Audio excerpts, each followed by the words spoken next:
아이고 반갑습니다. 안녕하세요.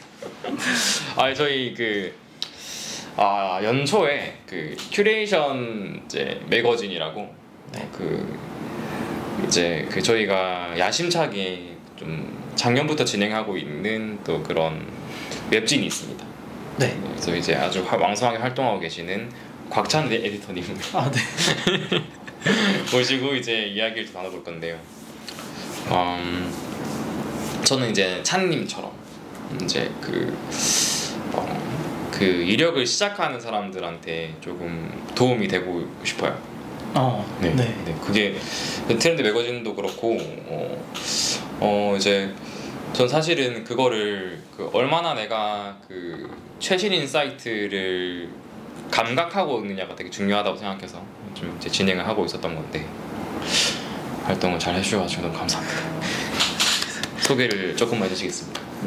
네. 안녕하세요. 저는 네.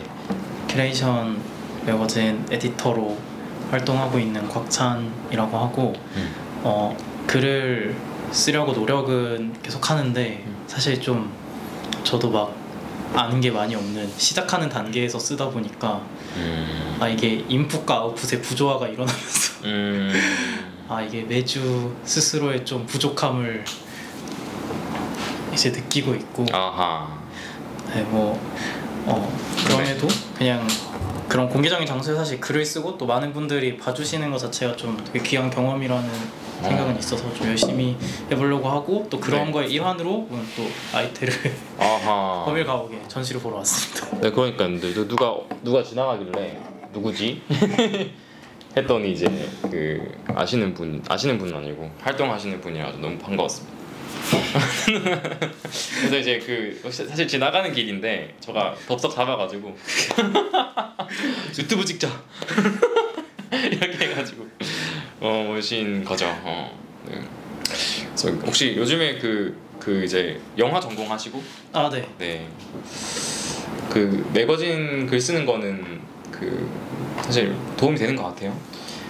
도움은 정말 많이 되는 것 같아요. 제가 다른 분들한테 도움이 되냐 여부를 떠나서 저 스스로한테 도움이 굉장히 많이 되고 사실 한 번도 사실 이 큐레이션 매거진을 시작하면서도 주제를 받을 거라고 생각지 못했던 내용의 주제로 글을 계속 전 좀 쓰고 있는 것 같아요. 그래서 이번 달도 예술과 권력에 대해서 쓰고 있는데 뭔가 되게 아예 생각지 못했던 것들에 대해서 또 생각해보게 돼서 되게 좋습니다. 그렇군요. 네. 뭐가 제일 충격적이었어요, 주제 중에? 저는 힘들었던 건 대한 이후의 공간. 대한 이후의 공간. 네. 대한 공간도 잘 모르는데 대한 이후의 공간을 쓰라니. 정확합니다. 일단 대안이 뭐야? 그쵸. 네, 대안이 뭘까? 좀 이유를 좀 설명해드리면은 대안 이후의 공간은 사실 대안 공간은 버전 3예요. 대안 공간이. 네. 미술관이 1세대, 갤러리가 2세대, 그리고 이제 대안 공간이 3세대인 거죠. 그러니까 미술관이 이제 미술관 박물관이 우리가 전시를 관람할 수 있는 1세대 공간이라고 생각하시면 되시고 네. 그 다음 갤러리가 나와요. 갤러리가 이제 리스펙 받고 있는 미술관에 들어가지 못하는 사람들이 이제 갤러리에서 전시를 하죠. 근데 갤러리가 이제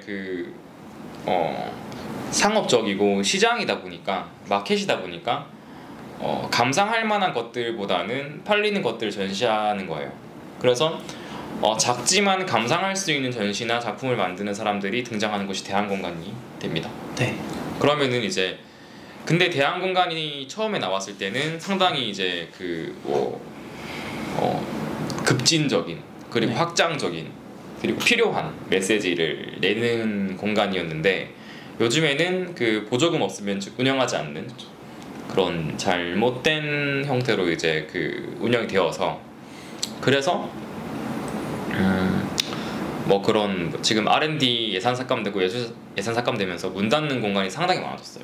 부산도 거의 대안 공간 절반 문 닫은 것 같아요. 근데 그러면 지금 생각해야 될 게 대한 이후의 공간이에요. 대한 공간이 이제 자생하지 못한다라는 게 확실해졌잖아요. 문 닫는 거 보면.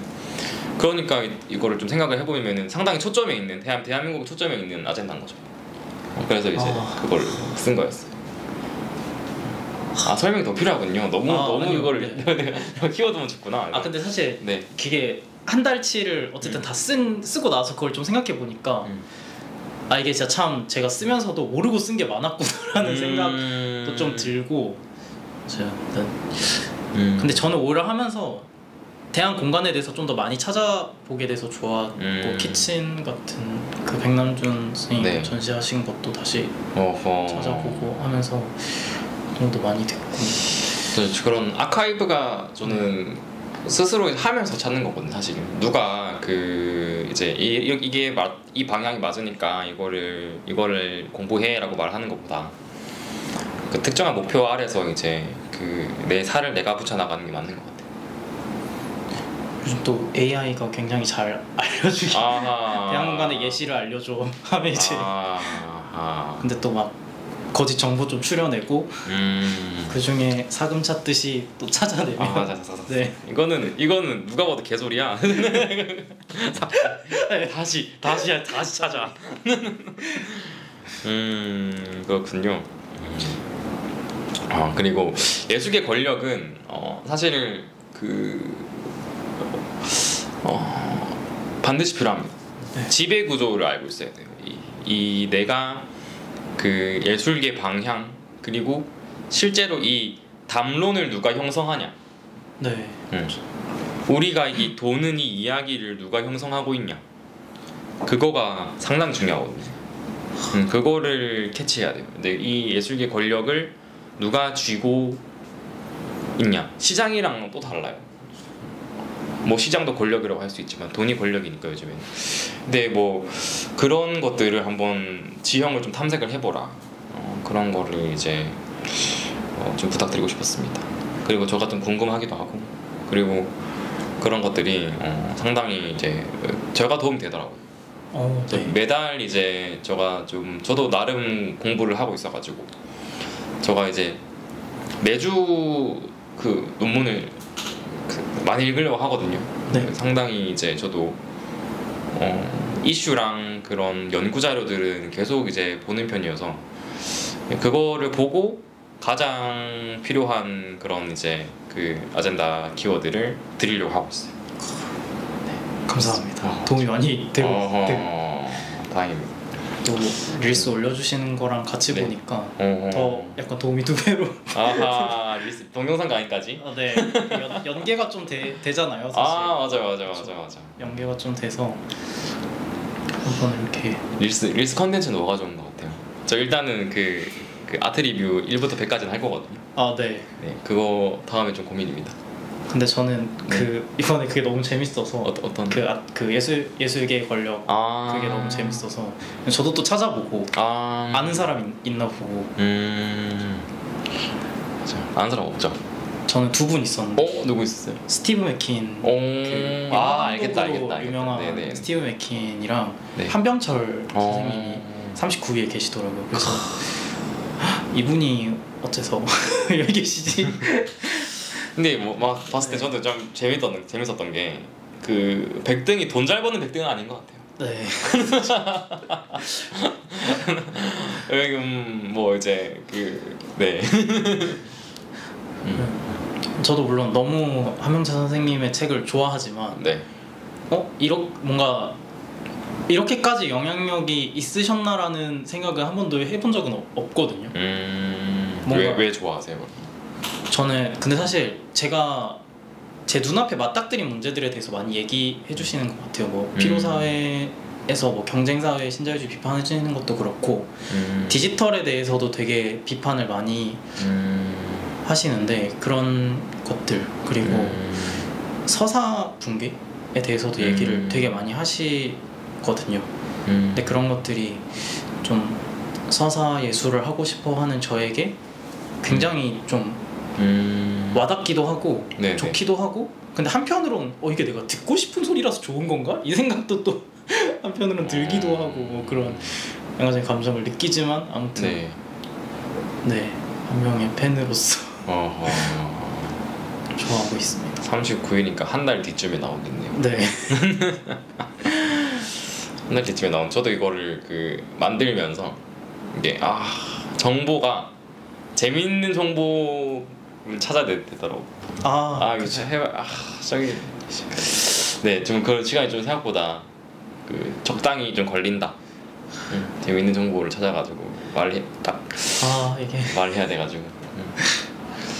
콘텐츠 제작자로서의 그것과 또 정보 전달의 사이에서 어떤 고충이 있네요. 맞죠. 이게 일단은 캐릭터는 좀 잡은 것 같아요. 캐릭터는 좀 잡혀가지고. 이게 왜 이거를 아트 리뷰를 했냐면은 그 한 번은 가고시안 컨텐츠를 한 2개 해봤거든요. 네. 근데 가고시안이 터지는 거예요. 이게 막 그 3만 이렇게 나오는 거예요. 사람들이 그 이런 권력 구조를 좋아하는군. 돈 많이 버는 거, 힘 센 거 이런 거 좋아하는구나. 그걸 많이 보시길래 그러면 이거를 컨텐츠로 밀어야겠다. 그게 뭐 제가 전시 기획하는 거 사실 그 더 유용한 거를 좀 알려주고 싶은 컨텐츠가 이전에 좀 있었어요. 네. 이게 전시 만드는 과정 중에 뭐가 있었던 일들 그런 걸 좀 하다가 그것도 이제 뭐 종종 터지긴 하거든요. 그것도 이제 많이 터진 거는 한 18만 이렇게 간 것도 있어요. 근데 이게 근데 보통 이제 그거를 사실 어떻게 사람이 매일매일 사건이 있겠습니까? 맞습니다. 근데 이제 있는 사건을 가져오면 좋을 것 같은데, 그리고 제가 또 국제 전시 그 지형을 잘 모르는 것 같더라고요. 네. 막상 이제 1부터 100까지 아는 사람 꼽아봐라 하면 저도 한 2명밖에 없었어요. 그래서 이거 이참에 그냥 여기서 100일 동안 수련한다. 네. 생각을 하고 이제 매일 컨텐츠를 만들고 이제 아침 루틴이 이제 아침에 일어나면은 이제 뭐 5일 차지만 이제 5일 차지만 이제 그 일어나가지고 여기 그 검색하고. 근데 이게 좋아요. 하루의 시작으로. 네네. 네. 나 이거를 다 검색하고 요즘에는 GPT가 읽어주거든요. 네. 읽어주는 거 틀어놓고 일어나. 읽는 걸 들으면서 일어나는 거야. 그래서 읽으면서 이제 그러면 한 번에 그거를 제가 그 릴스를 만들 만큼 숙지할 수는 없거든요. 네. 그러면 이제 그 일과 중에 중간중간에 계속 리서치 하는 거예요. 그래서 이런 사건이 있었으면은 구체적으로 이제 어떤 시점에 일어났는지 주르르 한번 찾아보고 뭐 그런 식으로 하다가 이제 이거 좀 숙제가 되면은 그 바로 찍죠. 네. 그걸 그렇게 하고 있습니다. 잘 보고 있습니다. 상당히 이제 아는 척을 하면서 찍는데 알지 얼마 안 된 따끈따끈한 정보죠. 근데 또 그런 게 오히려 약간 이유식처럼 소화가 잘 되는 입장에서 또 소화가 되게 잘 되고. 맞아. 네. 좀 유용하게 보고 있어요. 그래서 그거 하고 팔로워가 엄청 늘었어요. 진짜요? 네. 축하드립니다. 저 그때 3,500명대였는데 네. 그거 하고 나서 지금 3,800명. 오. 그러니까 하루에 거의 한 평균적으로 이제 5-60명은 팔로우 하는 것 같아요. 그거 올리고 난 다음부터. 이게 좋아요는 사람 몇 명 안 보는데 본 사람이 막 팔로우 많이 하더라고요. 궁금한 그런 정보인가 봅니다. 그래서 2025도 나올 거잖아요. 곧 나오겠죠. 그러면은 이 컨텐츠 걱정은 없겠다. 순위 하락 막 상승 이런 거. 맞아요. 그게 저도 좀 장기적으로 생각하고 있는 거는 얘네들을 또 이제 UFC처럼 이거 끝나고 나면은 그 1등 얘랑 이제 뭐 관계 이야기 말하는 애가 2명이야. 그러면 이제 그 배틀. 그 이제 타라바니자랑 이제 누구랑 이제 딱 해가지고 이제 이 사람의 관계 미학은 이건데 이 사람의 관계 미학이 이거. 다음 2025 순위는 애가 이기겠다. 그러니까 뭐 그런 약간 그 토너먼트. 네네네네.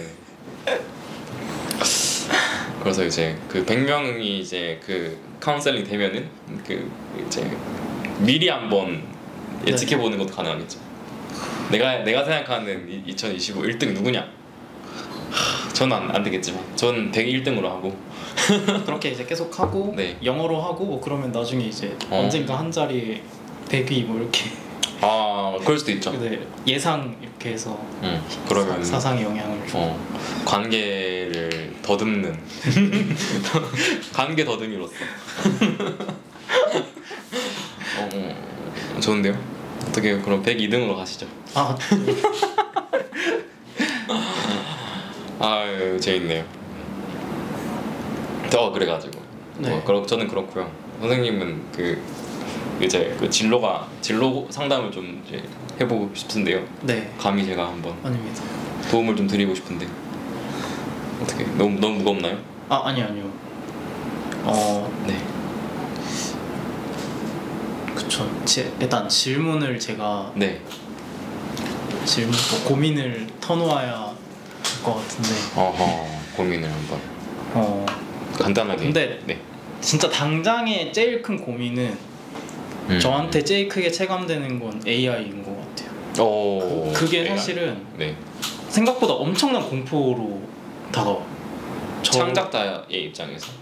네, 창작자도 그렇고 그냥 저와 제 주변 친구들 그리고 그냥 대학생 친구들에게는 그렇게 다가오는 것이 좀 제일 큰 이유 중에 하나는 컴공과가 또 어떻게 보면 가장 유망한 과 중에 하나인데 네. 지금 그 코딩 분야를 또 AI가 열심히 파헤치면서 끝났죠. 네, 뭐 그 친구들도 그렇고 뭔가 주변에 있는 많은 사람들이 특히 그냥 제 진로를 딱 지금 네. 정해야 되는 이 시점의 사람들이 생각보다 그거에 되게 많은 영향을 받고 있는 실정이라 좀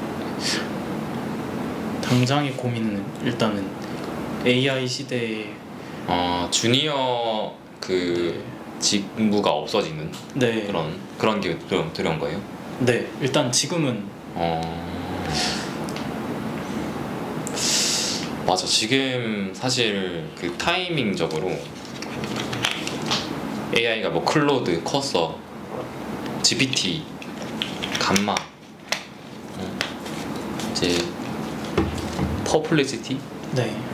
릴리, 약간 뭐 그런 거 되게 많거든요. 종류가 되게 많은데 저는 오히려 이때 적응을 하는 사람이 살아남는다 생각하거든요. 오히려 이제 저는 네. 이전에 이제 한 계단씩 올라가는 것보다 지금 퀀텀 점프가 가능한 시기가 왔다고 생각해요. 네. 지금 25세잖아요. 그렇죠. 근데 저가 25세 때 그때는 이제 가장 빨리 성공할 수 있는 방법은 좋은 자격증을 따는 거였거든요. 그때는 저 때는 퀀텀 점프하는 방법이 이제 로스쿨 가는 거. 네. 아니면 이제 행시 그렇게 이제 빵 올라가는 것들이었거든요. 사업 계획서 잘 쓰고 이제 크게 투자 받거나 그런 거였는데 지금은 이제 AI들이 사실은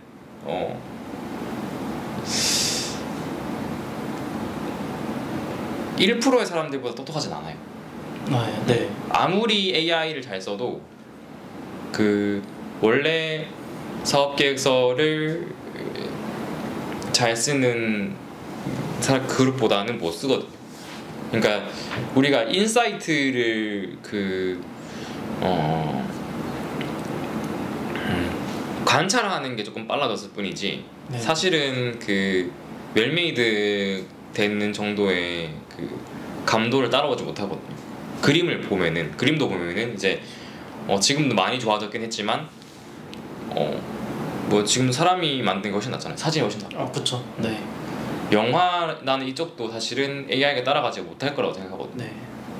이게 결국에 이제 저 멀리 있는 것과 가까이 있는 것을 엄청 디테일하게 배치해서 장면을 만들어내야 되는 건데 그게 나는 AI한테 일일이 프롬프트 입력시키는 것보다 그냥 이제 그거 배치시켜서 찍는 게 나을 거라고 생각을 하거든요. 네.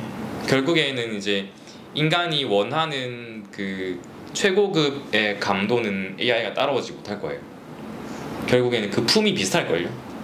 품이 드는 게. 하지만 이제 최고가 아닌 것들은 다 먹히겠죠.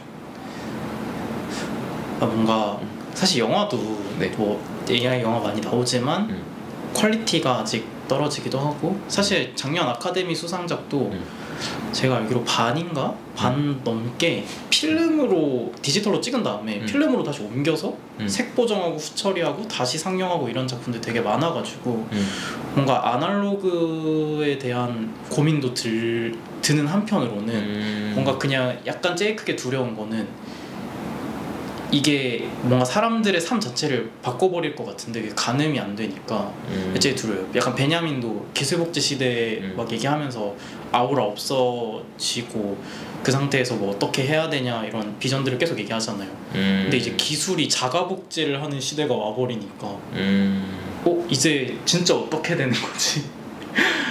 네, 약간 그 고민이 들더라고요. 뭔가 발터 베냐민 시즌 2를 누군가 해줬으면 좋겠고, 뭐 한병철 선생님은 뭐 흙으로 돌아가라, 인간은 흙을 만져야 행복해진다 이런 얘기 하시지만 또 한편으로는 예술가를 한다는 것도 마음 한편엔 다른 사람한테 인정받고 싶고 또 올라가고 싶은 마음도 한편으로는 있는 거니까 어떻게 또 그렇게 살겠나 싶고, 그런 고민들이 되게 많은 것 같아요. 이게 너무 많은 걸 바꿔버릴 것 같아서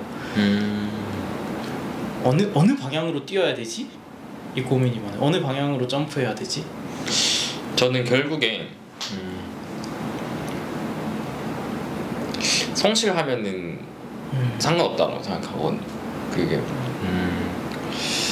AI가 그 많은 글을 쓸 수는 있지만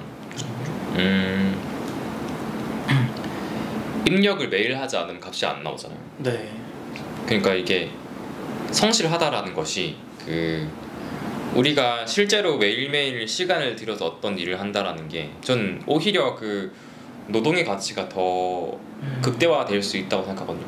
가치 있는 일을 하는, 네. 필요한 일을 매일 아카이브 할 수 있는 이렇게 글을 쓰는 것들. 네. 그래서 이게 실제로 더 내 인사이트가 더 초점으로 가면 되는 거예요. 내 생각이 더 뾰족하게 만들어지면은 실제로 이 구조 안에서 디렉터가 누가 될 거야. 그래서 그 사람도 툴이 되고 그러니까 툴이 사람 넘어간 거죠. 툴이 사람이 넘어간 이 시점에 웬만한 모든 사람들보다 AI가 더 일을 더 잘하는 이 시점에 그러면은 조종사가 누구 할래? 네. 그러려면은 그 더 초점에 있는 생각을 할 수 있는 사람이 돼야 되는 거고, 그 초점에 있는 생각을 하는 사람들이 뭐 연예인이나 정치인이 하는 가장 쉬울 거고, 그게 아니라면은 이제 저희는 누구와 견주어서 더 뾰족한 생각을 만들 수 있어야 돼요. 내가 저 사람보다 더 나은 소리를 하고 있다라는 거를 근거들을 많이 만들어 놔야 돼요. 그래야 이제 그 툴을 다룰 수 있는 위치에 갈 수 있다. 나의 이런 작업들이 나의 신뢰와 그 사회적 지위를 만드는 그런 발판이 되어야 된다 생각해. 지금의 모든 시간들이 선생님이 이제 그 큐레이션 매거진에 글을 쓰는 것도 나의 사회적인 발판이 될 수 있는 것이 되어야 된다고 생각을 하거든요. 그래서 그런 입장입니다.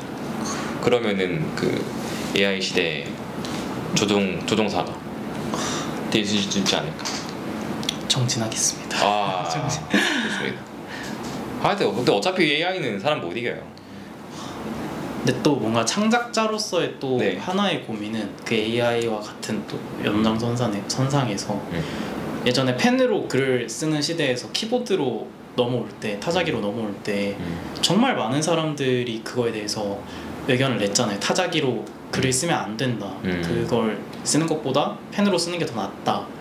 그리고 막 저 어렸을 때 그냥 중학교 선생님도 그런 얘기 하셨는데 이회수 소설가님이 춥다 한 글자를 쓰기 위해서 진짜 추운 겨울을 막 거기서 눈밭에서 떼굴떼굴 굴렀다가 펜으로 춥다 두 글자를 쓴다. 그 두 글자를 쓰기 위해서 너희도 그렇게 열심히 살아 이렇게 얘기를 하시는데 근데 사실 그거 인쇄돼서 나오면 아무도 모르는 게 되는 게 아닌가? 이런 생각도 들고 뭔가 기술이 발전하면서 잡히는 툴이 달라지면서 뭔가 예전에 있던 니체라던가 고전 철학자들은 그렇게 하면 할수록 너희들의 주체성을 잃는 거야 라고 얘기를 하고 사실 되게 직관적으로 그게 동의가 되더라고요. 저도 펜은 훨씬 타자기보다 자유롭고 타자기는 그걸 선택해서 치는 거니까 그리고 이제는 거기서 더 우리가 주체적이지 않은 창작을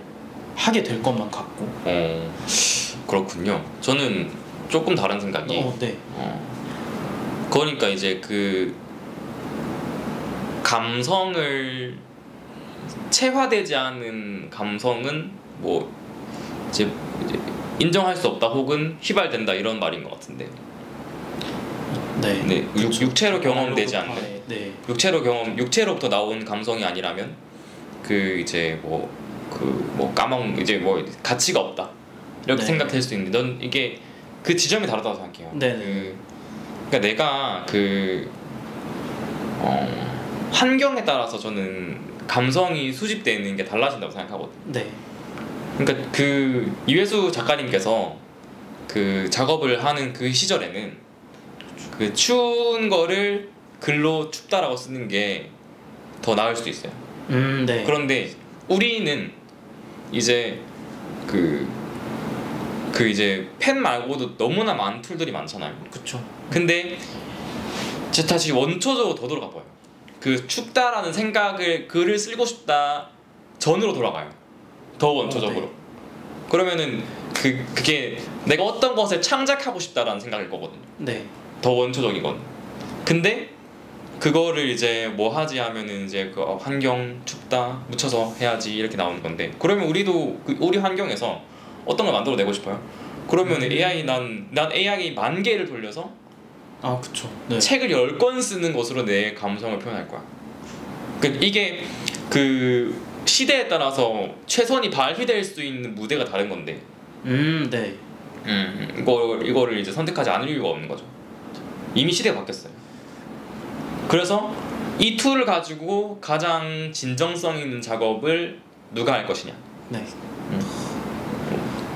그럼 이렇게 이제 그 효율성이 많아지고 그 글을 빨리 쓸 수 있고 영상을 빨리 만들어낼 수 있고 많은 걸 해낼 수 있는 이 시대에 그 창작자는 누가 될 것이냐. 전문성을 가장 잘 조합한 사람이 되겠죠. 네. 근데 그거를 아무 데서도 안 가르쳐주고 어디서 배우려고 하면 타자기 치는 법 알려주고 글씨 잘 쓰는 법 알려주고 이런 거 사실 배우기 쉬운데 이게 뭔가 진짜 새로운 기술을 어디서 배우고 또 비전을 어떻게 찾아야 되나 그런 어려움이 또 있더라고요. 또 막 그렇게 또 가면 근데 또 막 아니야 회기에서 뭐 펜으로만 쓸 수 있는 게 있다 뭐 이런 가르침을 주시는 분도 계시고 아날로그로 가야 된다 하시는 분도 계시고 그것도 뭐 의견타당하다고는 생각하는데 근데 그래도 이 새로운 시대, 새로운 아젠다들이 막 생겨나는데 창작자로서 이거를 어디서 배우고 체화시킬 수 있을까? 진짜 그냥 부딪히는 수밖에 없나? 라고 하기에는 사실 이 직업 예술인으로 살아가기에는 물론 이것도 핑계일 수 있지만 그럼 뭐 AI를 해야 돼서 코딩을 배우는 것과 영화 조명을 배우는 것을 동시에 하면서 또 뭐 제 창작도 하고 이러기가 생각보다 또 벅차고 그런 딜레마들이 지금 있거든요. 그러니까 지금 시대는 징징대는 것 같은데 그 펜을 잘 쓰는 법을 그때는 이제 뭐 그 3년 물 읽고 3년 마당 쓸고 배웠다면은 지금은 이제 한 일주일 만에 배운다고 생각하거든요. 그것도 맞는 것 같습니다. 확실히 펜을 잘 쓰는 법에 대해서. 그래서 저는 그거를 이걸 다분야주의라고 해요. 네. 장르 간의 전문성을 전부 다 가지고 있는 사람이에요. 다분야주의 이제 사람이 돼야죠. 다분야주의. 네. 저희 큐레이션 매거진 처음에 할 때도